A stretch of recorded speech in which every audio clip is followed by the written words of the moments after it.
Hey guys, welcome to Kitaholic Kits YouTube channel. It's Corrine here today. Oh, sorry for the jumping. And I'm just finishing off my off-the-page project with you guys of my dream catcher. It's a 20-minute long video, so maybe get a drink and settle in and watch it. Please leave a like if you do like it, because it lets me know for, future videos and everything. It may be a bit long for your taste, but I would like to know that. So, as I left off before, I'm just putting that top cluster in to hide that clasp up there that keeps it shut, and I'm trying to fit this bloody bird somewhere, and I just can't help myself. So I'm trying to find a spot for that bloody bird. Like I said, I do think he makes it on in the end, so it's not too bad. That dream word as well, which doesn't make it on. I'm pretty certain that doesn't make it on. But anyway, give up, Corrine. Move on. So I'm going through my butterflies now because I think that they will add a pretty touch. Sorry that it's off screen a little bit. I just can't figure out how to, I don't know, set the tripod, that's the word I'm looking for, tripod up so that it's looking over it a bit better. It just, I need to have it close so I can see it myself, and yeah, it's just a pain in the bum really. I don't know what I'm going to do about it, so I'm sorry that it's off screen a little bit. Well, I hope it's not too unbearable to watch for you. Sorry if you hear a little bit of knocking in the door or whatever. My daughter's home, and I don't think it's her though. I think it's the bloody cat. Can't be separated from me for too long. You can hear me talking in here, because I shut the door, so he can't get in. Otherwise he'd be meow meow meow, and you'd be yelling at him, yelling at the screen to shut up. Or his purring would be really loud and annoying as well. So I'd love to put a butterfly up there, and I figure out a way to do it eventually that I like, because I thought, what about how am I going to hang this bloody thing up?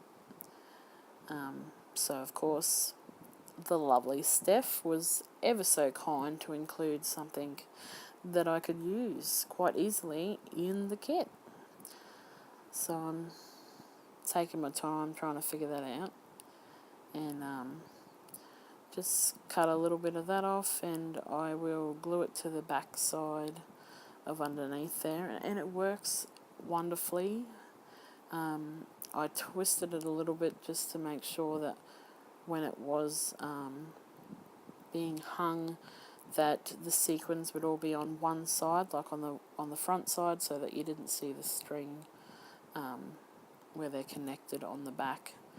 And I'm just using my tiny attacher there to just staple in the strings as well, because I find that once you cut that sequin string, sometimes it likes to unravel a bit, and all the sequins fall off, and you've got to be very careful with the hot glue gun, because sequins melt apparently. They are plastic, so I suppose it makes sense when you think about it, but at the time I didn't. So anyway, I've just glued that in, and as you can see, I'm just going to glue that little butterfly on there and get rid of the excess glue, and that's how I get it up there. But it looks really pretty. Once I've finished, I go a bit overboard with adding some gems, some bling bling, and this is my favourite technique with the tulle, tangent here, but just cutting off a little bit of the coloured tulle, and I like to make little bows with them. So I decided to fold. I should have done this with the yellow one as well, because it's because they're such a light, soft tulle, they really need a couple of layers to see the colour in them, but that's alright. The purple, I use a double layer of, the yellow's only one layer, so it's not as vibrant as I would have liked, but that's alright. So I just use a bit of twine to tie it off in the middle. I kind of just like gather it up. I don't know, rhyme or reason to it really. It's just kind of gather it in the middle and tie it off, and then I cut the sides to however long that I want them. But they're such cute little bows then, and then you can, put whatever you want in the middle to cover the string. I know in the past I've used embroidery floss, I think, or what is it? Not cotton. I don't know. Just some gold cotton, I suppose it is. And I've used that to tie it in the middle, so it blends in well and it looks nice, and I don't have to cover it up with anything. But I actually used it all when I did the outside of the dream catcher, so I didn't have any spare to tie the middle up with, so the twine in the kit is what I used. But as you can see, they're cute little tiny bows, and you just fluff up the ends, kind of pull them apart a little bit, and it fluffs them up and makes them quite fluffy. I think I usually add maybe a enamel dot to the middle, or a wood veneer heart, or in this case I can't remember what I add in the middle of this one, but I know that down the bottom, once I do the strings, I end up putting flowers in the middle of them, just out of my stash. See, I'm fluffing up the ends there to make them a little bit cuter. And I try to fit more than one on there, but I just decide that it won't go anywhere without covering something else up, so that's alright. I put one down there. Like I said, I can't remember if I put anything in the middle to cover it. I probably did, but I can't see as I'm voiceovering because there's a box in the way that stops me from seeing that bit. I'm using those beautiful flowers that Deb made. Butterflies, Corrine, that's what they are. Sorry, after recording the last voiceover that went for 20 minutes, and now this one's going for 20 odd minutes. It's tongue-tied and tongue-twisted and can't spit me words out for the life of me. You know what it's like. So I think I have finished the top, and we're getting onto the strings now. I made sure I picked out a heap of ribbon out of my stash that it's just all little bits of different textures, and I put some lace in, and some of the sequin trim, I've cut lengths of that as well. I just made sure, I think I'll show it in a minute, but I take off a couple of the sequins off the end and leave a little bit of the string, and then I just use a bit of the hot glue and kind of like put it over the end so it kind of seals it so nothing else will fall off, because I'd hate for them to fall off on the wall. So now you can see that I obviously didn't record when I glued them all to the back of the embroidery hoop. Sorry about that. But adding the strings was really easy. I just glued them all to the back, chucked a few staples in with the tiny attacher again, just to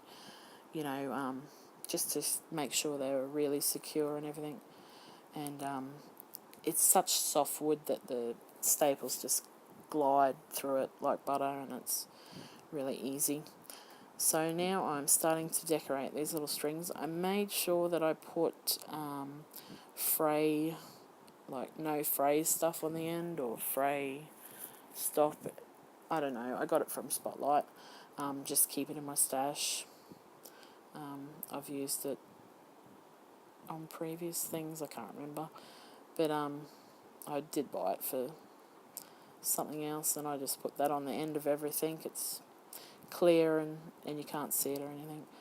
Just helps protect it, I suppose. So I've just gone through and picked out a heap of those feathers from the kit.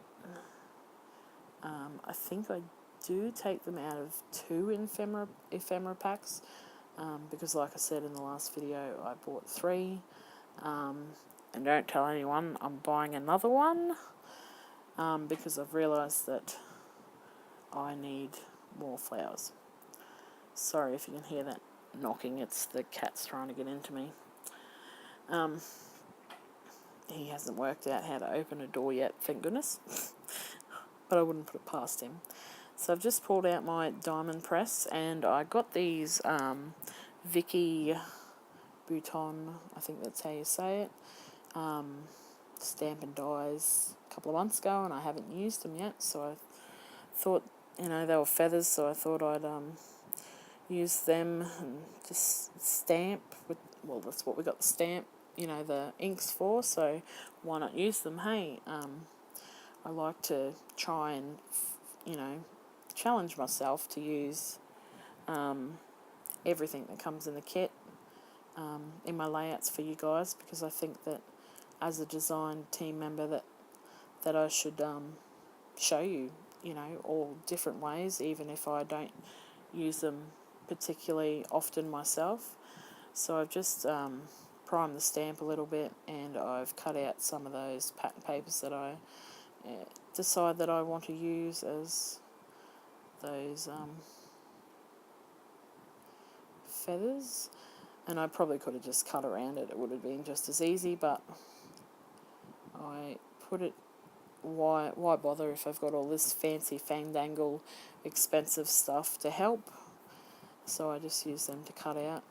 I only show you one process, I'm pretty sure. I think I skip over the next ones, but there's, I think, 3 or 4 different feathers that come in this stamp kit, and I think I use 3 of them. I can't really remember, but yeah, good use of them. I try to use every colour of the inks that we included in the kit, and just make my feathers with that. Not sure what I'm doing now. Just cutting out more, I think, stamping more and cutting some other ones out. I didn't end up using all of them.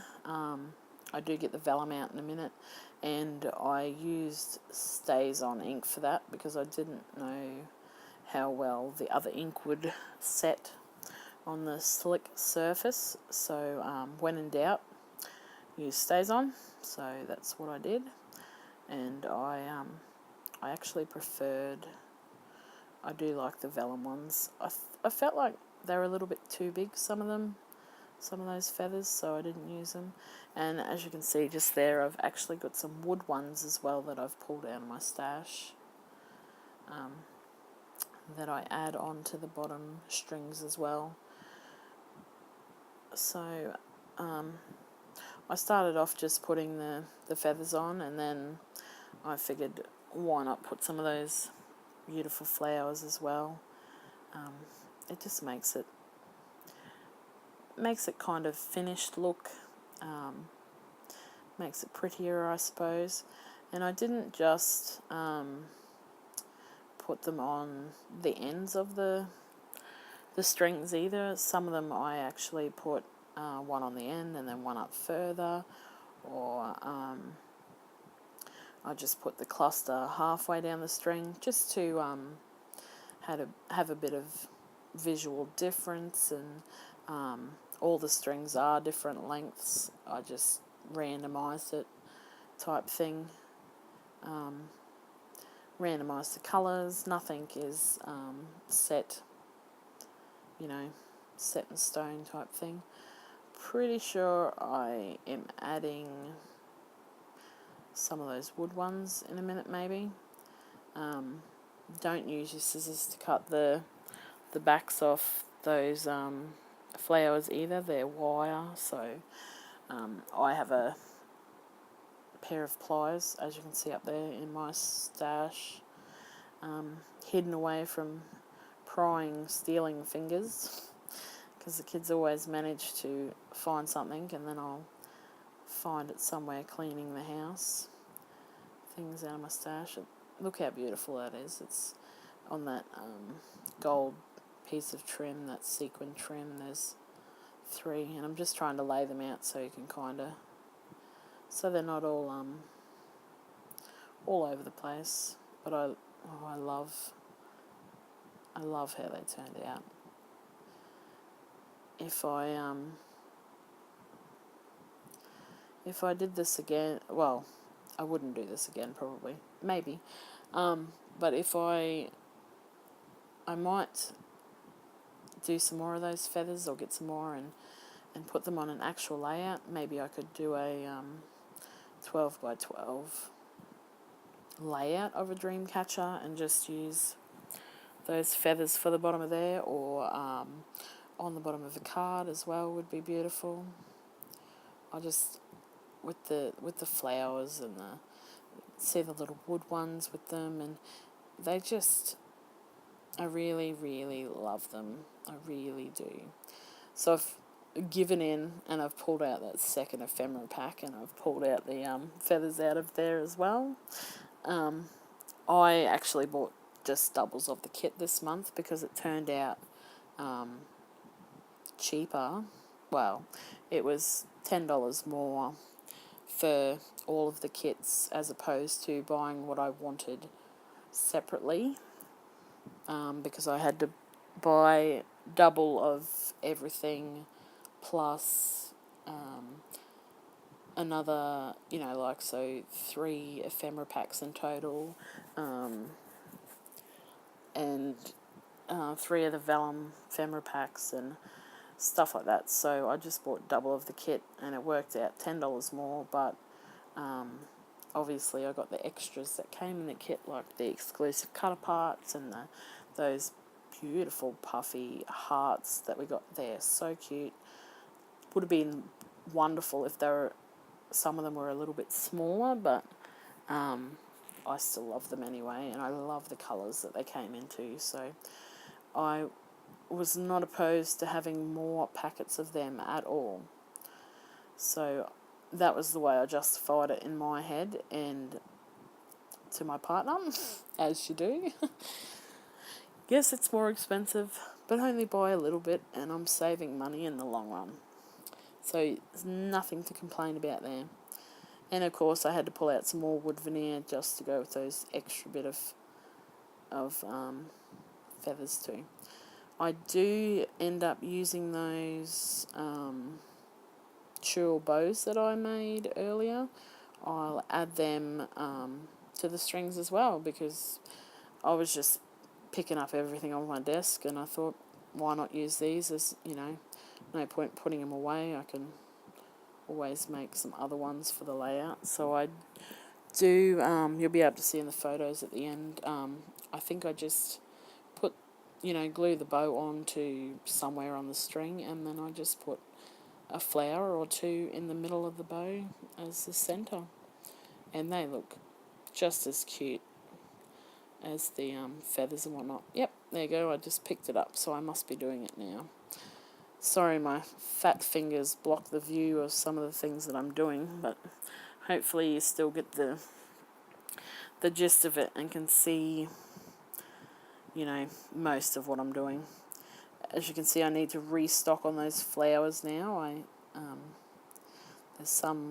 I used all of those beautiful yellow ones, so I definitely have to buy some more of them. I got them at the Scrapbook Expo this year when I went with Chrissy and Deb, and I try to stay away from flowers because I have a few in my stash, just a few, and I can't help myself from buying them. They're just one of those items where I can't control it. I just love them. I love the different colours, I love the textures and just how pretty they are. I know, I'm ridiculous, but that's how it is. So I tried to resist, I tried to stay away, and then I got conned into looking, and that was the end of that. $15 or $20 later or something, you know what it's like. I'm sure you all understand where I'm coming from. That's what gets us into this mess in the first place. But we do love it. It really is a great hobby, scrapbooking. The kids love it. The kids love watching me do it. They love showing everyone when they come to the house. Nana's always the first one to see all of the new layouts and the albums, and they take them through the Project Life album that I've only just started Project Life this year. So as soon as Nana comes around, we did this last week and we did this the week before, and they really enjoy showing it off. So it's nice to have something that we can all share. So sorry about that. Kids opened the door and cut me off. The cat's been driving me insane, and he's in here now. So if you hear a meow or a purr, it's just little Romeo. He's a good boy. He's a pretty good boy, but he's probably itching to play fetch or get some scratches and cuddles. He's the biggest sook ever. So anyway, back to my layout, because I can't help myself with these bloody cats. It's a bit like my scrapbooking and my flower buying. I just love my pussy cats too. So just finishing off, I'm just adding some of those enamel dots and hearts. I actually used a little bit of the hot glue just to glue them on. It may have been a bit of overkill, but that's alright. I just grabbed a pick and took the excess from around it so it didn't look like it oozed out too much. But yeah, I just wanted them to make sure they stayed there, I suppose. Sorry, I spend far too long doing this, don't I? There you go. It's gone now. So yeah, I think I put 3 of those on or something like that. And I'm getting to the end. I'm just finishing up. I do put some bling on there later. Okay, thanks for watching. I hope you enjoyed it. There's photos at the end. Bye.